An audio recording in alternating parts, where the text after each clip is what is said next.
All right, we have Brandon Fleming on the show. He returns to action this Saturday night. Cage Titans 47. He takes on Ali Zebian. Another fun fight on this loaded card to kick off 2020 for Cage Titans. How are you, Brandon? Good to see you, man. Good. How are you? I'm doing great. So, as you know, I did listen to a bit of your interview with Steve Domenico, and let me just say first off, and I know we sort of touched on this, but I want to throw this out here for the world to hear anyways. I want to say that what Steve does for the New England regional fight scene is phenomenal. I mean, that guy deserves a lot of credit for what he does, and I think he's owed a giant debt of gratitude, if we're being honest. But something you said in that conversation stuck out to me. You did mention FloCombat. You had seen some interviews that had come out in conjunction with this card. I didn't take it in a bad way because you had said, no one really reached out to me. I get it. But, like I talked to you before, like the interviews I had done, most of the managers had reached out to me, and I never turn down interviews unless it's a time or a scheduling thing. So right off the bat, I just wanted to address that and just get that out of the way before we roll here. No, definitely. I understand how that works. I don't have a manager that reaches out to people, so. But, no, I appreciate you taking the time to do this. I mean, yeah, like you said, Domenico, he's a great guy. He does so much for the area. Definitely, I think that, like I told him, the media is definitely underappreciated when it comes to fighting. Like you guys don't have to do this. Yeah, and now we know each other, so the future is bright for us doing chats together. But this is all about you. This is not about me. But I just wanted to get that out of the way. But big fight coming up on Saturday. How has everything gone to this point? We're 5 nights away as we record this conversation right now. It's going great. Yeah, today was my first big water load. Actually, yesterday was my water load day. Weight's right on point. Like right now I'm still drinking about 2 gallons a day. And then slowly we'll go down to 1 and then half a gallon and then I'll dehydrate. But no, overall the camp went great. This weight cut's going to be way easier. My goal is to go to 145. So 155 is going to be easy. Like I'm 166 right now, fully hydrated. So very easy cut. But the overall fight camp, no injuries. I have 4 other teammates from South Shore, or 3 other teammates from South Shore that are fighting on this card. So overall, I mean, we had a great camp. It was a good time. So I was going through and doing some research as I typically do it. I noticed you've had some very tough fights throughout your career. 2 that really stuck out to me. I knew about the Rob Font fight, but I didn't know you fought Des Green until I went through and did some research. You went to a decision with both of those guys. Both guys have fought for or are still in the UFC. I'm not really sure what Des Green is up to. I mean, we know he's got some things going on outside of the cage, but it's hard not to take anything away from either of those fights, right? Like, what did you learn from those 2 fights? Well, the Rob Font one was definitely don't leave it in the judge's hands. It was such a close fight. Like I was telling somebody the other day, like to literally until I saw the video last week, I thought I won that fight just because, there's certain things that you remember from the fight, but you don't remember the things that he did to you. So like, I thought I won the fight for the last 7 years, and then I finally saw the video. So I learned a lot from that fight. Like I use that fight for motivation even today, because Rob works his ass off and he's a great fighter, but I know that I could get to where he is, you know what I mean? So I just have to stay active and, use that fight as motivation. The Des Green fight, kind of the same ball game. I kind of gave him the fight, I played into his strength. Like he's a wrestler, I'm a wrestler. He's a better wrestler, so I learned that, you got to swallow your pride and do something different, change your game plan. So that was that fight. But the worst part about it is I lost to Rob. Rob actually lost to Des Green earlier in his career. So I thought after I lost to Rob, hey, I'll go fight Des Green and I'll beat him. And then that will erase my Rob Font loss. So in like the next 3 weeks, there was a card and Dez's opponent pulled out. So I was like, fuck it, let's go. I'll fight him. And I fought him at 155. So, yeah, I learned a lot. You got to kind of swallow your pride sometimes and sit back and be like, okay, is that a smart fight right now in my career? I was young. I told my coach, like, listen, there's nothing you're going to say that's going to change my mind in this fight. I'm taking this fight at 100%. So, but I learned a lot. I'm a lot smarter now. So you didn't watch the fight with Font for 7 years? I couldn't find the film. I could not find. What was that like? It was rough, Like I would have my friends come up and be like, do you remember when you beat that kid? And I'm like, yeah, like, have you seen the fight? I'm like, nope. And then like I finally got Mike Polvier to tell me who the production person was, and then I reached out to him, and he like had to dig deep because that was 8 years ago. And he's like, oh, I found it for you. So, but it was good to see. You know, it was a fun fight, and I like to say that I got to be able to get in the cage with one of the best in the world. You know. Is there a part of you that wishes you never watched that fight? Like now that you have it, No. do you regret watching it, knowing that you felt like you won the whole time, and then after watching, you're like, maybe I didn't win, or did you really need to know the answer to that question? No, I really wanted to know, but also like Rob showed a lot of my weaknesses in that fight, you know. So like even during this fight camp, I was still thinking, I'm like, oh damn, like I kind of still do that. And Rob had a really good game plan in that fight. So like for him to show my weaknesses, I think that's why I lost. You know, like he did what I was bad at. You know, he got the center of the cage and he tried to control the cage. You know, stop my takedowns, and he did a good job. So I'm not taking anything away from him, but. No, I learned a lot from that fight, but I learned a lot from every fight. You know, I learned a lot more from my losses than my wins. So between September of 2014 and the beginning of last year, you took we'll call it a sabbatical from the competition side of the sport. Usually you see fighters like take a year, maybe 2, but it's very rare to see somebody get that itch again to get back in there over 4 years later. So what inspired the break for you, and what ultimately made you want to get back in there and fight and scratch that itch? So out of high school, I was supposed to go to Johnson & Wales, little small Division III school in Rhode Island. Amazing wrestling team. Like they're a cooking school, and then they're a wrestling school. So like people from all over the country go there just to wrestle, like New Jersey, Pennsylvania. So I went there.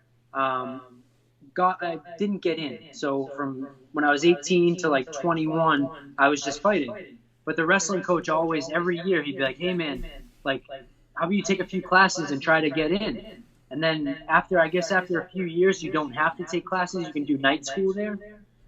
So he was like, dude, I want you to come here. He was like, you can get a degree. He was like, give up that. He hated fighting at the time. So he was like, give up fighting. He was like, just come wrestle, get a degree, like get a good job, you know. He's like, why wouldn't you do that? So, and at the time I had a fight for Bellator against Blair Tugman. So like midway through that camp, I got accepted into Johnson & Wales. So half the camp, I'm like, oh, like right after this fight, I leave for college.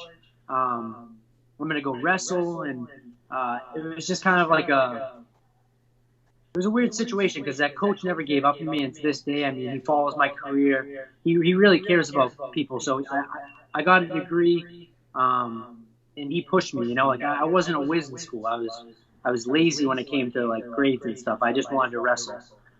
So he stayed on me, and just those 4 years that I wrestled there, my wrestling went so much higher. You know, like I won states in high school, but to go to college and wrestle with everyone, like you had kids winning states in Jersey, Pennsylvania, to wrestle with those guys, it was a huge like stepping stone in my life, and I'm very grateful that I did that. And to be honest, when I left the sport of fighting, I was doing it for the wrong reasons. I was really like, oh, UFC or die, you know, like if I don't make the UFC, I stress myself out so bad that it kind of took over my life. And I just had to like sit down and be like, hey, listen, do this as a hobby. If you take it anywhere, it'll be awesome. Was your wrestling better after fighting? Like, you know what I mean? Like when you went back to college and you had some fights under your belt, was your wrestling better? Did you feel like it was better because you know, with the jiu-jitsu and all the other stuff going on, you probably saw more openings, some different things that some guys that only wrestled may not see. Did you feel like your wrestling got a little bit better? Did you feel like you had to shake some rust off? Little, like certain situations, but I mean, college wrestling is like it's a whole nother animal. Jiu-jitsu slowed my wrestling down, if anything. So when I was wrestling, and then you go from training with these high level just wrestlers, and then you go into jiu-jitsu where people don't care if you really take them down, you know what I mean? Like they'll fall into guard. And then you go back to wrestling with people that don't want you to take them down and they don't fall to guard. So like the initial, it's a higher level, you know, like I would shoot in on somebody and they would sprawl. People don't really do that in jiu-jitsu. Like a lot of guys, I can take a lot of jiu-jitsu guys down that, like in wrestling, I would shoot in and be like, shit, like they don't do this in jiu-jitsu, you know? So that transfer kind of it was tough. My first year, it was tough. I was getting beat by kids that were like 18 right out of high school that were just like from Jersey and they were hungry, you know. But over the time, I picked it back up, and I'm so grateful for it. And now you're back in MMA. You came back with some gusto, 3 wins, 3 finishes as you get ready for Saturday night. What did you learn about yourself, during the time off from fighting and wrestling, and what influence did all of that have on this comeback tour you're on and the performances that you've had? Like, what did those 4 years do for you in terms of becoming the fighter that you are right now? My mentality, like I said, I used to do it for all the wrong reasons. Now I do it as a hobby, and you have to have fun. If you're not having fun, why are you doing it? And I wasn't having fun before. So every day I come into training and I tell myself I'm going to have fun. Even if I'm sucked out and I'm cutting weight for a fight, you still have to find something that is fun about it that day. And you just have to look back and be like, okay, well, he beat me today, but I beat him the other day, and you can't have an ego at the gym.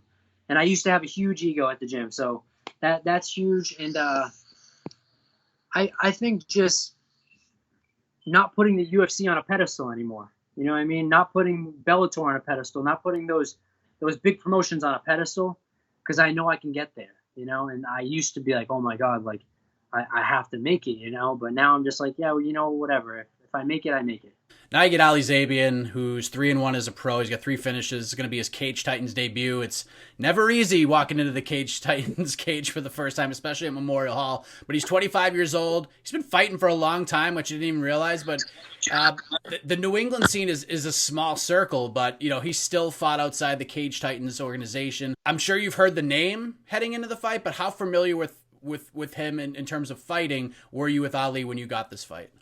I watched his fight with Matt Probin for Bellator, because I used to have the same sponsor as Probin, so I was like, oh, I'll tune in and watch that kid fight. And he fought Ali, and I was like, oh, that'd be a good fight for me, because he's a wrestler, but I just don't think he's like on the same level as wrestling, and he's very like basic with his stand-up.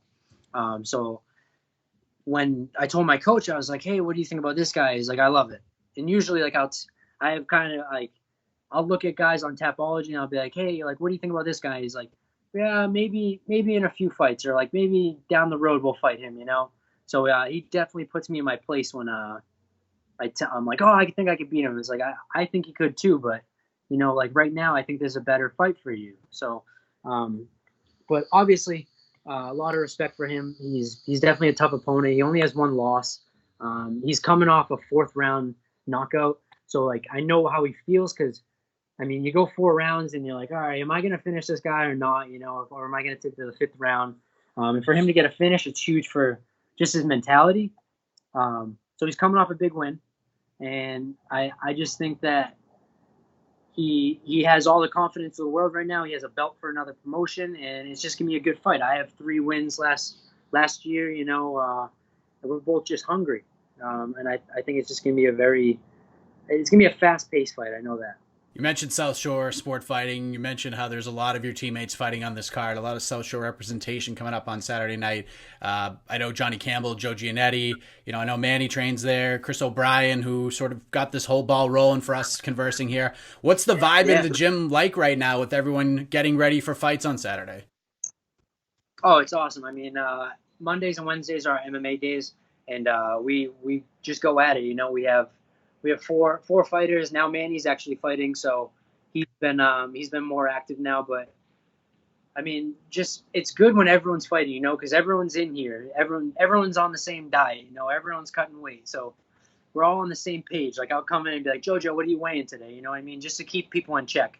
And sometimes you can it gets so monotonous that like every day you come in, you're doing the same thing. But overall, I mean, we try to switch it up and stay active. So. Right now, it's awesome, though. I mean, I just trying to make sure that we all make weight and we all win. Is there a certain brotherly attitude going on right now? Like, of course, you want each other to win. You're supporting each other, but are you talking a little bit of smack on who's going to steal the show and who's going to look a little more impressive on Saturday? It's fun. We don't talk that much about like the actual show itself. I think we focus on like the day by day thing. So it's like, hey, how you feeling today? And then like that night I'll be like, hey, kick ass out there, But we don't really joke around like that. We're more. It's very serious. At this gym, we are serious. I mean, there's a time and a place to joke around, but when there's fights coming up, I mean, we all have the same goal, and we all want to get there. So we got to kind of stay active and not really mess around too much. I mean, there's a time and a place for it. Did you watch my interview with Johnny Campbell? I did. Did you see the gold chain? What do you think of the gold chain? What's up with the? What did you think of that whole thing? Johnny Campbell is his own person. I've known that man for like 12 years, and every single time he does an interview or anytime like we do a live interview with like Cage Titans or something, he says the most outrageous shit. And I'm like, I don't even know where he comes up with it, to be honest. Like the stuff he talks about, and you know what, Johnny's like the nicest guy, but if you're fighting him, I honestly feel bad for you because he wants to literally rip your face off. It's like that's just who he is. It's the weirdest thing because in here, you'll train with him, and he's got no ego. He's got nothing. He just wants to get better. But as soon as you get in that cage, or if you sign a contract saying you're fighting Johnny Campbell, he hates you up until his hand is raised after that fight. Yeah, he's a character. He's just so funny to talk to. But the vibe of this card is pretty fantastic because there's some guys fighting on Saturday that have been, opening a lot of eyes, not just on the regional scene, but, around the country as well. Could be knocking on the door of that potential game-changing phone call, perhaps, contender series and whatnot. I know you're not putting the UFC on a pedestal or any of these bigger organizations on a pedestal, but do you feel like with the current run you're on, you think you're one of those guys that Mike Pulver's talking about? Yeah, the UFC wants finishes, and I got 3 last year, so I'm just going to keep finishing people, and I'm going to make it just so they can't say no, you have to separate yourself. There's so many good fighters, not even just on this card. In the U.S. and the world, there's so many fighters the UFC can choose from. So, I mean, you got to do something to separate yourself, whether it's be a weirdo on social media or just be a really, really great fighter, But for this card, it's insane how many good fighters are on it. There's guys that were already on the contender. There's guys that were in the UFC. They had a few fights in the UFC. There's guys that should have been in the UFC a while ago, but they just haven't got their calling yet. So, I mean, overall, this card, the pro card is insane. From start to finish, it's going to be just crazy fights. Is this the best card in Cage Titans history, in your opinion? I've seen a lot of great cards in the New England area. It might be up there with the best card in New England, like skill level wise and just depth of the card. Like, yeah, I mean, CES has had some great events. I mean, even Reality's had some great events, but I really think this card, with the talent that's on it and like the amount of contenders that can jump to the next level on it, it just separates itself. It's on another level now. Yeah, it's gonna be a good weekend of fights here in New England. So how do you build upon a big 2019? How do you do 2020 even better, Brandon? Starting with Saturday night, how does this fight play out with Ali Zebian at Cage Titans 47? You know what? Just put him away. There's really no other way to say it. I can say I'm going to go out there and hurt him. I'm going out there to finish him. And I mean, that's what the crowd wants. They want finishes. And everyone else I want to finish. I don't want to go 3 rounds and be like, fuck, I beat him, but I beat him by a decision. Like, that doesn't do anything for me. I'm back to square one if I do that. So, getting a finish and just, getting my name out there. Like, I just started doing social media. I didn't have an Instagram, and everyone that I fight was like, dude, you're a weirdo. Like, it's 2020. You need to get an Instagram. So I just got one of those. But other than that, I want to stay active. So this card, April, June, July, hopefully my goal is to have at least 5 fights. So, I mean, if I can have 5 fights and win all 5, that will 12-3 sounds a lot better. Yeah, I mean, we're not looking past Saturday, but, if all goes the way you hope it will on Saturday night in Plymouth, Mass., what kinds of fights you're going to be looking at with a win? I know you were talking about you want to get down to 45. Do you think your next fight will be there? Or are you just looking for the most exciting, big-time fights you can get at 55, 45, or wherever at this point? Yeah, my goal is definitely to make 145. Like I said, I'm 11 pounds from 155, and I'm 4 days out from weighing, so I'm perfect right now for 155. But I think I can make 145. After this fight, I mean, I'm focused on this fight, but down the road, I think 145, you can see me there. It's all, you know what? It's really the matchups. You know, I'll fight at 145. I'll fight at 155. It's really who they have in front of me, and it's what's the best for my career. If we're having this conversation this time next year, what are we talking about? Honestly, hopefully, my amazing 2020. Be like, man, you stayed undefeated through 2019 and 2020, and you're going into 2021 rolling. Love it, man. Brandon Fleming joining us, takes on Ali Zebian this Saturday night, Cage Titans 47 at the iconic Plymouth Memorial Hall in Plymouth, Massachusetts. If you can't make it there, you can catch all the action right here on FloCombat. Brandon, thank you for the time, man. Before we let you go, let the folks know where they can find and follow you on the web, your new Instagram account, any shout-outs, anything else you want to get off your chest, the floor is yours. Yeah, for sure. So I just want to thank everyone from my team at South Shore, and then everyone at Lausanne's. I go there on Saturdays. Great group of guys over there. Great group of guys at South Shore.